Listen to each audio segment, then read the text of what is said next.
প্রাথমিক শিক্ষা প্রতিষ্ঠান একটা গুরুত্বপূর্ণ এবং আমি এডিশনালি বলবো একটা পাক পবিত্র জায়গা।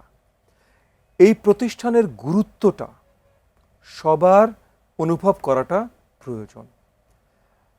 আমরা প্রাথমিক বিদ্যালয়কে সম্মান দেই না, আমরা প্রাথমিক শিক্ষকদেরকে সম্মান দেই না। যতদিন পর্যন্ত এই জিনিসটা শুরু না করবো, আমরা এগেন আমি কয়েকটা জায়গায় এই আলোচনাটা করেছি যে একটা মসজিদ যদি কোথাও বানান, সেখানকার ওই মসজিদের একটা ইটে হাত দেওয়ার কারোর বাপের সাহস নাই। এগেন রাইটফুলি সো, কি সাহসে মসজিদের ইটে হাত দিবে? কিন্তু আপনি ভুলে যান যে একটা প্রাথমিক শিক্ষার একটা প্রতিষ্ঠান, সেটাও কিন্তু একটা পবিত্র প্রতিষ্ঠান। এই দেশ এই জাতিকে গড়ার জন্য ওই প্রতিষ্ঠানটা কাজ করছে। সো ওইটারও একটা ইটে যদি কেউ হাত দেয়, তার যেন মানে 14 গোষ্ঠী উদ্ধার হওয়ার ভয় তার থাকে। আমাদের সামাজিকভাবে ওই জায়গায় আসতে হবে। প্রাথমিক শিক্ষককে ওই মর্যাদা দিতে হবে। প্রাথমিক শিক্ষক এই ব্যক্তি না যাকে বলবো এই চা নিয়ে আয়। এই প্রশ্নটি রাখতে চাচ্ছি।